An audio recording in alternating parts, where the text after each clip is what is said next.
Saga Sounds.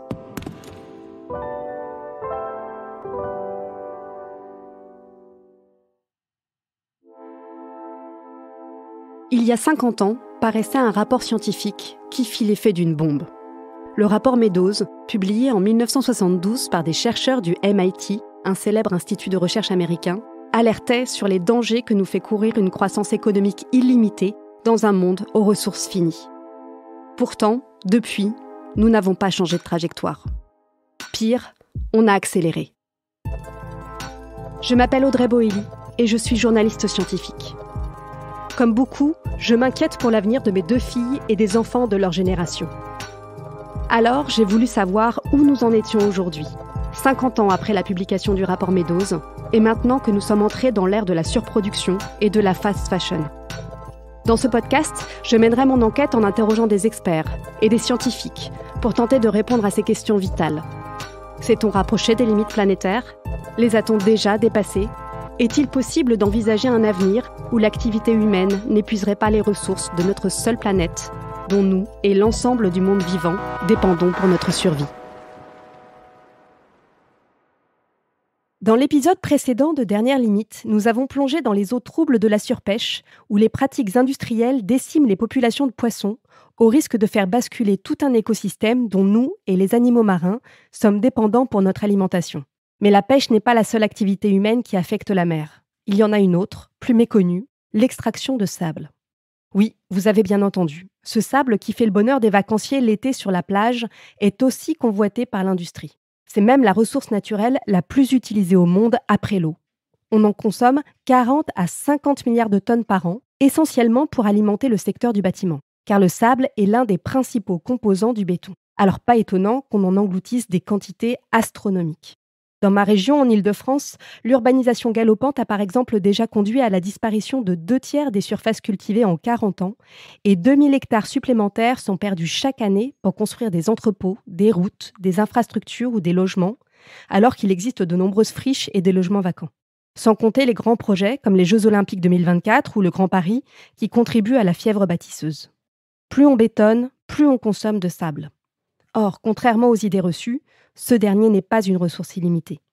En 2019, l'Organisation des Nations Unies a même tiré la sonnette d'alarme, alertant sur les risques d'épuisement du sable et sur les graves conséquences environnementales de son exploitation. Car en pompant le sable marin, on détruit des écosystèmes et on fait reculer, voire même disparaître, les plages, fragilisant nos côtes déjà menacées par la montée des eaux.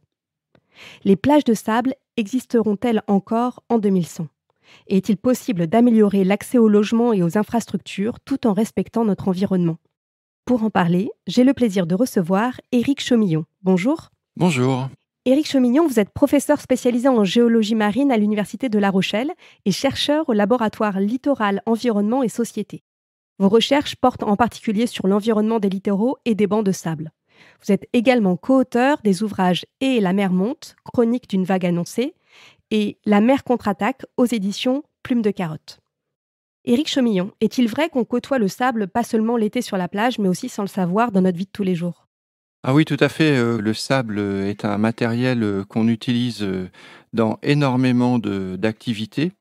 Alors évidemment le bâtiment, là c'est tout à fait colossal, on va en reparler, mais également dans des choses qui peuvent paraître un petit peu plus exotiques, comme par exemple les puces de nos ordinateurs, puisque c'est constitué de silicium. Or ce silicium, c'est un des constituants majeurs de la croûte terrestre. La consommation principale, c'est pour le bâtiment. Et quand on étend le sable à des tailles de grains un peu plus importantes, c'est tout ce qui constitue les infrastructures comme les autoroutes, comme les routes, les voies ferrées, les aéroports, etc. Le sable est aussi utilisé pour des applications dans le domaine de l'énergie ?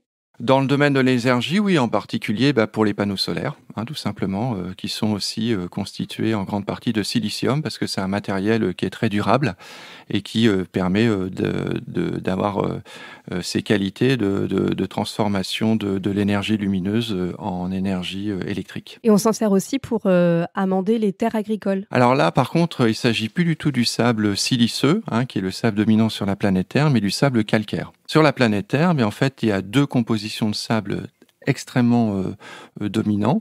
Il y a les sables siliceux, donc comme je le disais, sables siliceux qui vont constituer plus des 2 tiers du sable, donc qui sont issus de la croûte terrestre, et puis les sables calcaires qui sont néanmoins quand même importants. Sable calcaire qui est issu de sédiments provenant par exemple des coquilles ou de squelettes d'animaux marins. Le sable calcaire, effectivement, eh bien, permet de faire remonter le pH des terres siliceuses, du coup, hein, comme par exemple en Bretagne ou en Corse, où on a des terrains qui sont granitiques, et donc qui sont acides. Et donc, on peut comme ça rééquilibrer en quelque sorte le pH en utilisant eh bien, des matériaux sableux calcaires. Alors vous le disiez tout à l'heure, la majorité du sable qu'on exploite est utilisé dans le secteur du BTP. C'est parce qu'il entre dans la composition du béton. Oui, tout à fait. En fait, pour faire du béton, il faut du ciment, il faut du sable et il faut des graviers. Et donc, il faut de l'eau aussi et donc, effectivement, c'est un constituant essentiel. Alors bon, moi, je suis pas du tout spécialiste, des bétons. Il y a plusieurs formules, en fonction, des types de béton, des types de construction qu'on veut faire. Mais voilà, cette notion générale reste vraie et donc on est gourmand en sable, essentiellement en raison de cette demande en béton.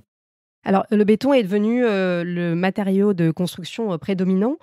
Pourquoi et de quand date son utilisation massive? Ça commence au XXe siècle, hein.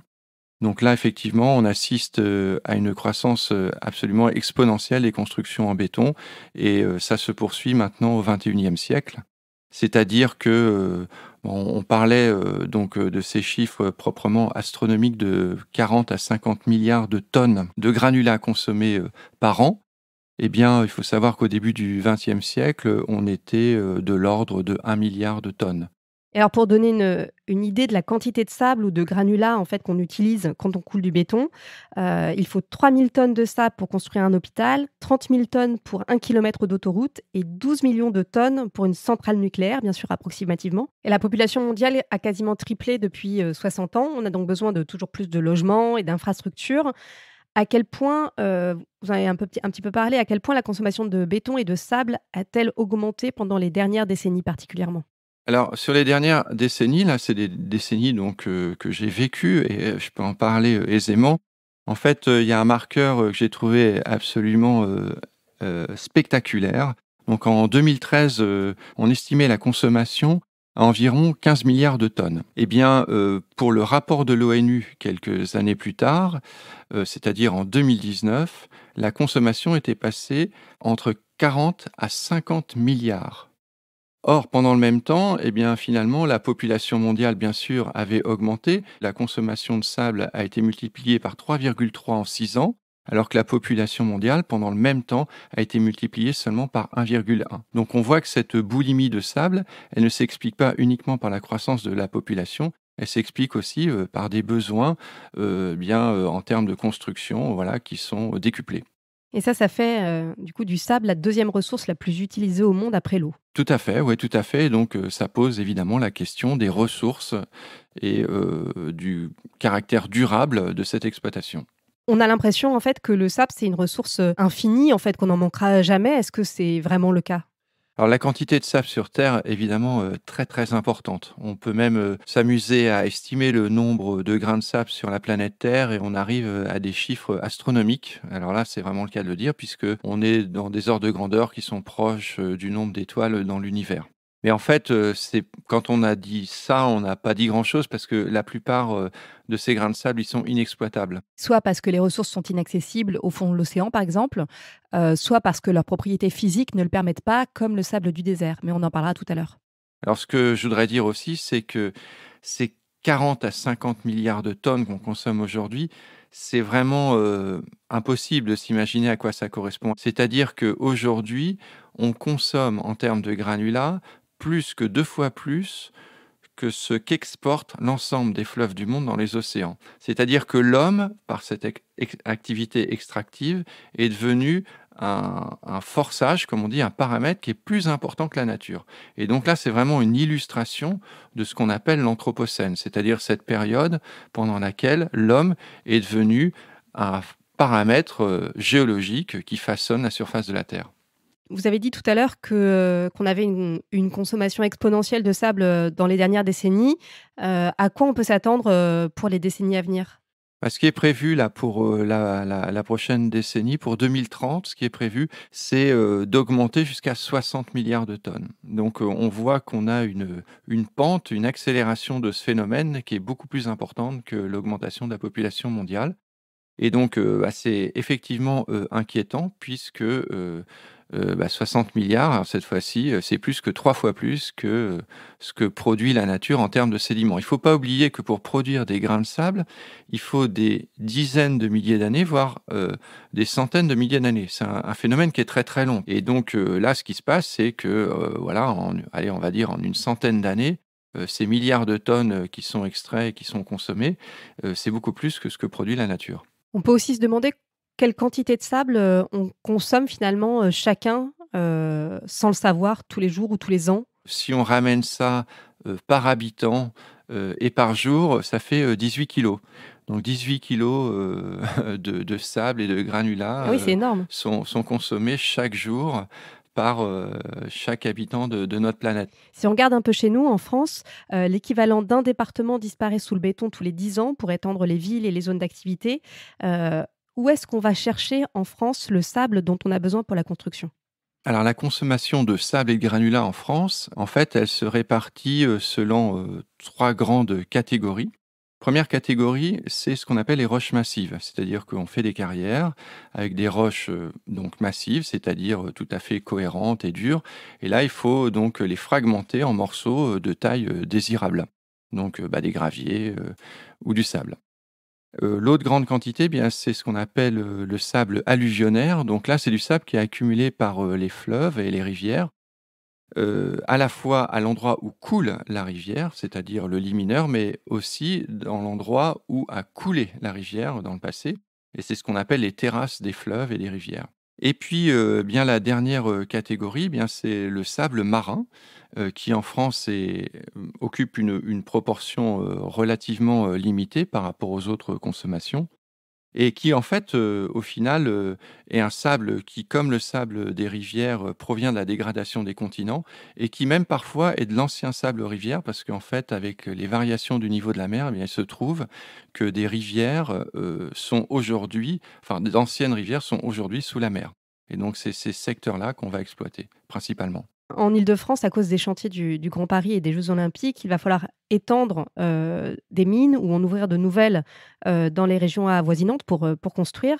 Est-ce qu'on continue à ouvrir beaucoup de nouvelles carrières de sable en France? Il y a une pression, pour exploiter, les granulats en France, clairement, parce qu'en fait, il y a, des migrations de population, hein. Alors la population, française, n'augmente pas, beaucoup, c'est pas ça vraiment la cause, mais c'est plutôt des migrations de population. En particulier, je pense à la littoralisation de nos sociétés. Donc on a beaucoup de gens, par exemple, qui veulent habiter sur le bord de mer. Bon, voilà, faut les loger, on va construire des maisons, des infrastructures et puis après, au-delà de la littoralisation, bien sûr, il y a la concentration, autour de Paris et en Île-de-France qui fait que, eh bien, voilà, on va loger, de plus en plus, de personnes, on va concentrer les personnes dans des villes et là, effectivement, on a besoin de beaucoup de matériaux. Alors ce qu'il faut savoir, c'est que, pour que tout ça soit rentable, eh bien, il faut que les carrières soient proches des lieux de consommation. Ce qui fait qu'effectivement, en Île-de-France, voilà, il y a une forte pression avec beaucoup de demandes de matériaux et sur le littoral, on a aussi, une demande croissante de matériaux de construction et donc de sable et donc, de gravier et de granulats. Et quelles sont les conséquences environnementales de ces carrières ou de l'ouverture de ces nouvelles carrières? Alors les conséquences environnementales, elles sont variables, hein, puisque on finalement, sur la partie sable et gravier, on a donc des exploitations à terre et des exploitations en mer. Bon, sur les exploitations à terre, il y a évidemment la problématique, paysagère, hein, puisque, vous aviez un sol, vous aviez, de la végétation et donc il va y avoir un trou, béant avec, des machines, qui vont extraire les matériaux.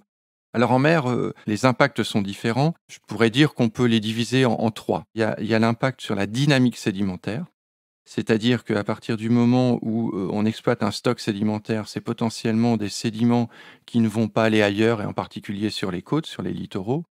Il y a un impact écologique, effectivement, en détruisant ou en aspirant le sable sur le fond de la mer, eh bien, on va altérer ou détruire l'habitat. Donc, ça va être une cause, de chute de biodiversité ou de problématiques, écologiques.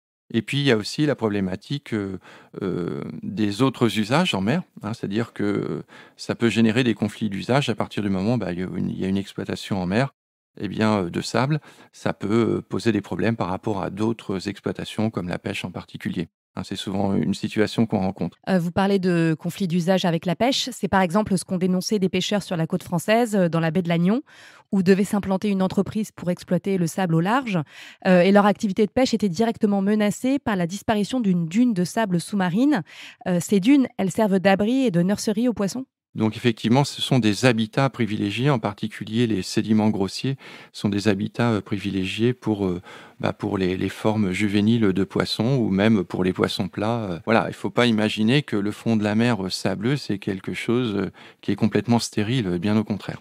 Donc vous disiez que le fait de pomper aussi les sédiments en soi, ça a un impact sur la dynamique en fait de répartition, de ce sable, au fond de la mer et sur nos côtes? Oui, tout à fait, parce qu'en fait, sur beaucoup de côtes, à l'heure actuelle, eh bien, on a des problématiques d'érosion, c'est-à-dire que, les barrières sédimentaires alors qu'est-ce que c'est qu'une barrière? C'est l'ensemble de la plage et de l'avant-plage et de la dune.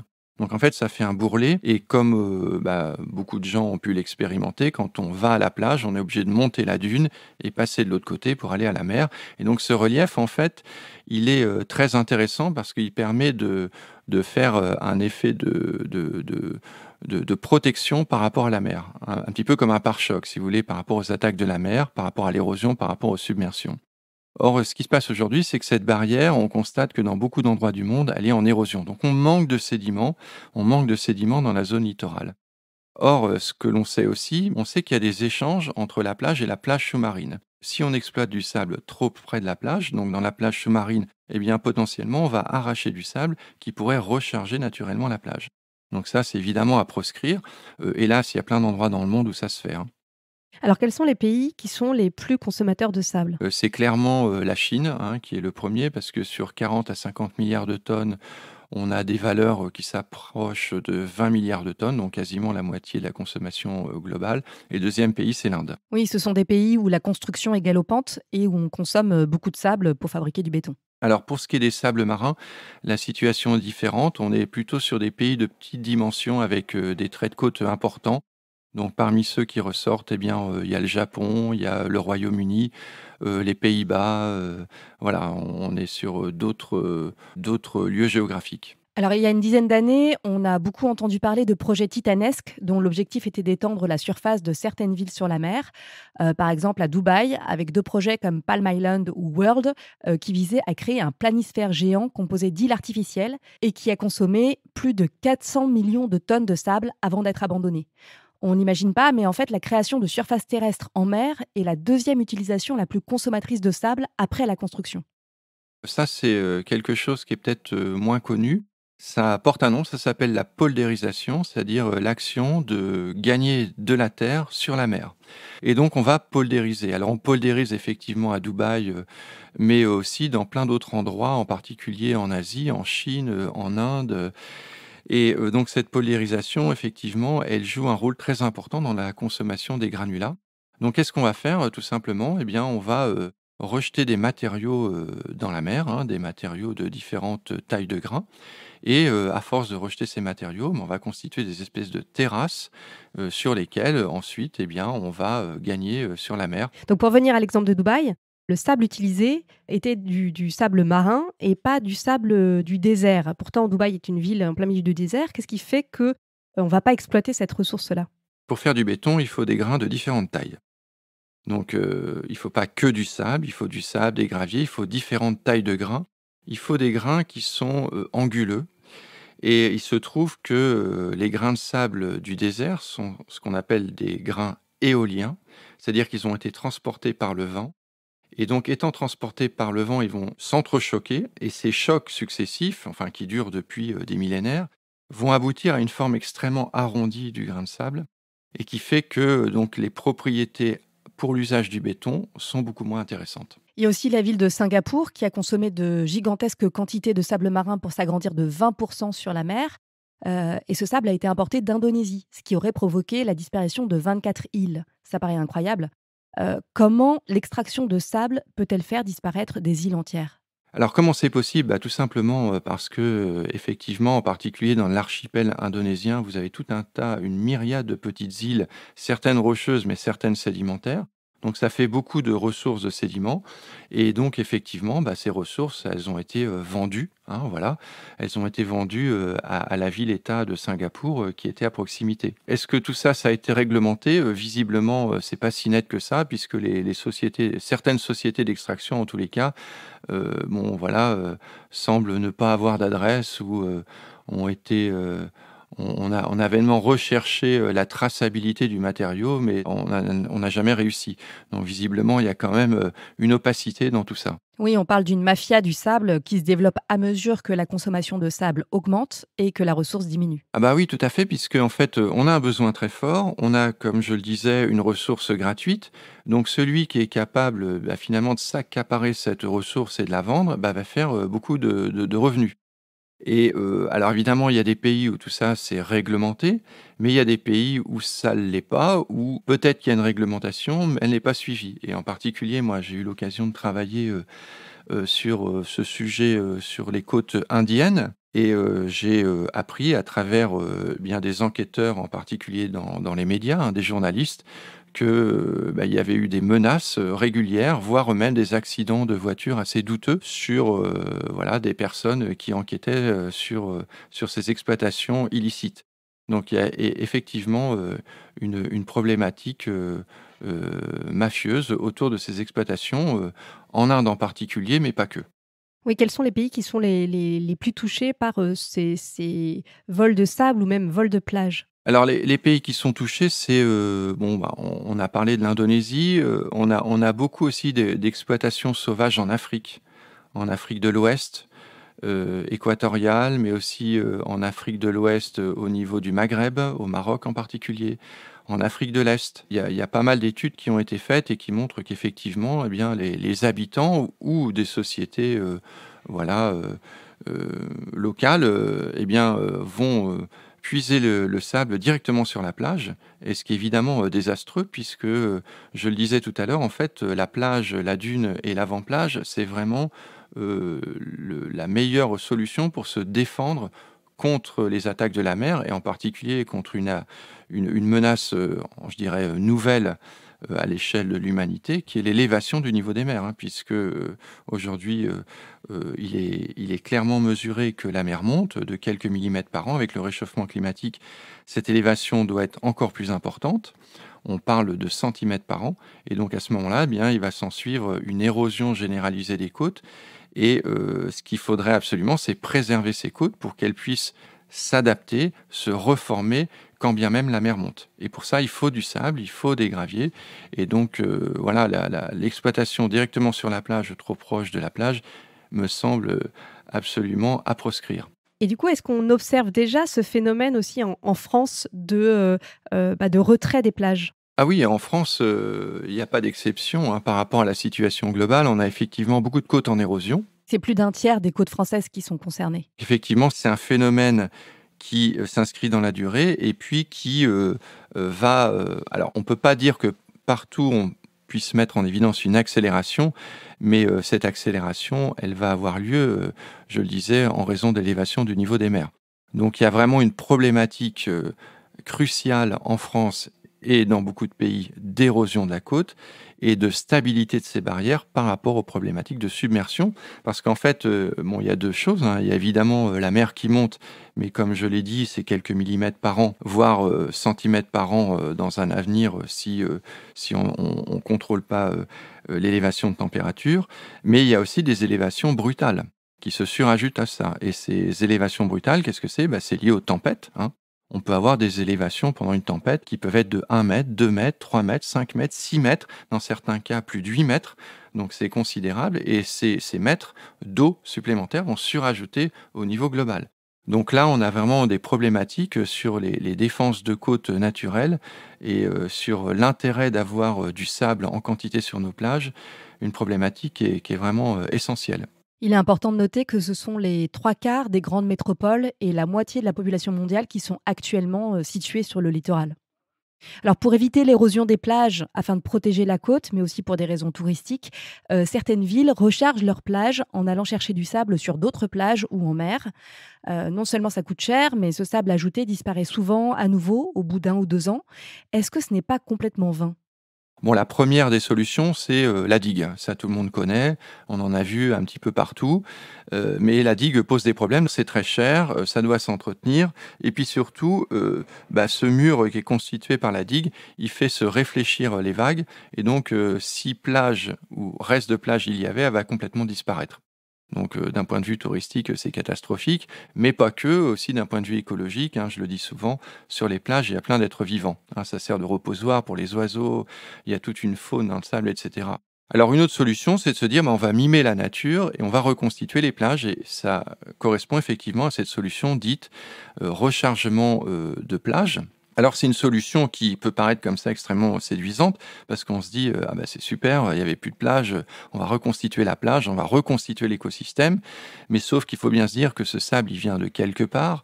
Donc ce sable, voilà, on va peut-être altérer d'autres écosystèmes pour, recharger la plage et puis aussi d'un point de vue énergétique, c'est extrêmement, coûteux, hein, puisque soit ce sable qui a été puisé quelque part qu'on remet sur la plage, il arrive par camion, soit il arrive par bateau. Donc c'est une solution, qui peut être ponctuellement intéressante, mais qui est absolument pas généralisable, sur les problématiques, défense de côte à l'échelle mondiale. Ça coûterait beaucoup trop cher. Et l'ONU plaide pour une gouvernance mondiale des ressources en sable, pour donc plus de réglementation, plus de surveillance. Est-ce que ça pourrait être une solution? Bah, ça me semble, oui, je dirais carrément une évidence. C'est-à-dire que par rapport aux problématiques planétaires auxquelles, on fait face, ressources, pollution, réchauffement climatique, chute de biodiversité, je vois pas comment on peut faire autrement pour, lutter contre tous ces problèmes que d'avoir, des règles, hein. Donc il faut absolument, réglementer puisque cette ressource naturelle, non seulement elle peut s'épuiser, pour notre génération, mais c'est surtout pour les générations futures. C'est-à-dire que tout ce qu'on consomme aujourd'hui, eh bien, ça sera des biens qui ne sont pas consommés dans l'avenir. Et est-ce qu'on pourrait développer, des alternatives, au sable marin en particulier? Vous parliez de fragmentation des roches tout à l'heure. Est-ce qu'on pourrait exploiter, enfin voilà, fabriquer finalement du sable à partir de roches massives? Ah ben, on le fait déjà en fait, hein, on le fait déjà. En France, c'est quasiment la moitié des granulats qui sont consommés. Est-ce qu'on pourrait augmenter les volumes en fait? Je pense difficilement. D'abord, il y a un coût, hein, ça a un impact paysager. Voilà, c'est de plus en plus difficile d'obtenir voilà, des permis d'exploiter et puis de dégrader voilà, un paysage. Donc voilà, sur cet aspect-là, je pense que pour la France, on est assez limité. Donc ça me semble pas être une option la plus intéressante. Une option, c'est peut-être le recyclage par contre. Puis une autre option, c'est de moins consommer. Le recyclage, c'est le recyclage du béton lui-même? C'est le recyclage des matériaux de construction parce qu'en fait, quand on dit, granulat, construction, en fait, on parle de choses extrêmement différentes. C'est-à-dire qu'il y a des bétons, par exemple, voilà, je sais pas, pour des hôpitaux, des centrales nucléaires, des piles de pont, qui réclament des spécificités extrêmement importantes avec des matériaux, on va dire, nobles, voilà. Et puis, il y a des granulats, voilà, qui servent, voilà, je sais pas moi, par exemple, à faire un pavement, pour une route, une autoroute, une voie ferrée, un aéroport, poldériser par exemple, gagner sur la mer, rejeter des matériaux en mer. Voilà, on n'a pas besoin de matériaux nobles et donc là, effectivement, la notion de recyclage de matériaux de construction anciens, est tout à fait, pertinente. Et est-ce qu'on pourrait utiliser pour certaines constructions aussi d'autres types de matériaux? Je pense à des matériaux biosourcés, comme le bois, la paille. Est-ce que ça pourrait, remplacer, l'utilisation du béton? Alors remplacer non, mais se substituer dans certains cas, oui. Donc dans certains types de construction, oui, l'usage du bois, de la paille peut être tout à fait, intéressant. Alors par exemple, ça peut être des maisons en bois, des maisons individuelles en bois, ça peut être aussi, des billes de bois ou des débris de bois, dans du ciment. Voilà, c'est des choses qui peuvent être, envisagées. Puis en plus, l'intérêt d'utiliser le bois dans la construction, c'est que, faut jamais l'oublier, le bois, c'est, un endroit où est séquestré le carbone, hein. Donc, de ce point de vue-là, on a un petit peu un double avantage, c'est-à-dire on produit moins de gaz à effet de serre, on consomme moins de sable, en utilisant moins du béton et en utilisant plus de bois, effectivement, on va, séquestrer du carbone. Alors toutes les solutions dont on vient de parler, c'est pour tenter de remplacer le béton par d'autres matériaux, mais il y a aussi la piste de la sobriété. Alors ça voudrait dire déjà utiliser au maximum les logements ou bureaux vacants qui sont nombreux. Par exemple, en Île-de-France, on compte des milliers de mètres carrés de bureaux vides et plus de 300 000 logements vacants. Est-ce qu'on a aussi besoin de continuer à construire autant d'infrastructures, de routes, de ponts, de zones d'activité, sachant que nos pays développés sont déjà bien équipés? Ah bah là, oui, je suis assez convaincu de ça, hein. Je pense qu'effectivement, on est encore, dans une période, voilà, où on consomme beaucoup, je pense qu'on dilapide quelque part, voilà, les ressources naturelles qui sont fournies, par la planète Terre, je le disais, gratuitement. Et donc, effectivement, à partir du moment où ce matériau, sableux ou graveleux, il est pas cher, eh bien, on y va, quoi, on le consomme. Et effectivement, aujourd'hui, je pense qu'il serait urgent de moins consommer et bah, voilà, de réutiliser, d'anciens habitats, de recycler les matériaux d'anciennes habitations, et bien aussi de bien vérifier que toutes les constructions qui sont faites, elles sont habitées. Ça pose aussi la problématique de l'habitat secondaire, hein, c'est-à-dire que moi, habitant sur, un territoire littoral très prisé, je vois à quel point dans certains Vous êtes à La endroits, Rochelle? voilà, je suis à La Rochelle. Je vois à quel point dans certains endroits, eh bien, finalement, il y a que des maisons secondaires, donc ça pose aussi des questions. Voilà, on est plus de 7 000 000 on va sur 10 000 000 si tout le monde veut sa maison et sa maison secondaire, ça va être compliqué. Voilà, donc je pense qu'il est urgent effectivement de moins consommer. Il y a aussi la possibilité de réhabiliter certains bâtiments, alors qu'aujourd'hui la pratique est plutôt de détruire pour reconstruire. Est-ce qu'on pourrait développer cette approche qui permettrait d'économiser de grandes quantités de matériaux?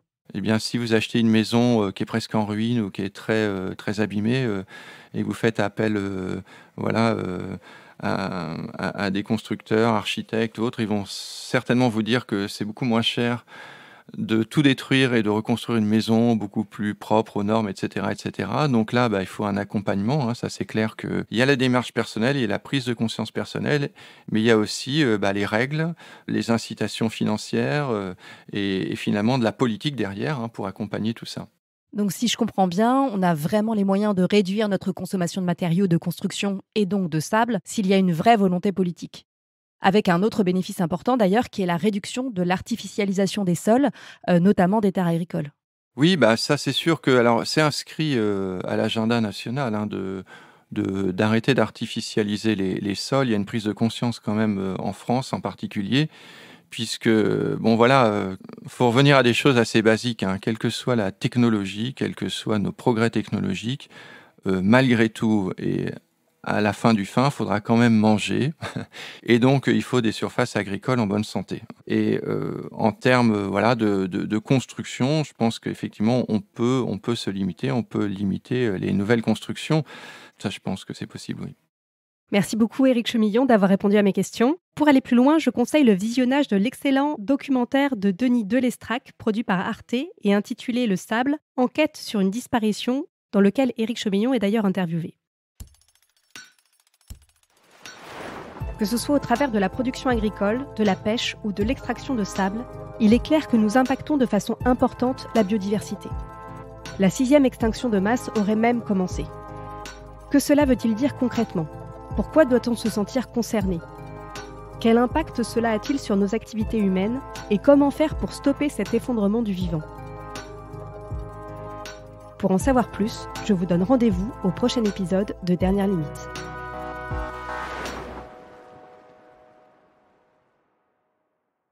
Dernière Limite est un podcast pensé et écrit par Audrey Boelly. La réalisation et la musique sont d'Emma Chevalier, l'illustration de Chloé Nicolai et la production Saga Sounds. Pour soutenir ce podcast, n'hésitez pas à mettre des étoiles sur votre plateforme d'écoute. Et pour être tenu au courant de la sortie de chaque épisode, suivez Saga Sounds sur les réseaux sociaux.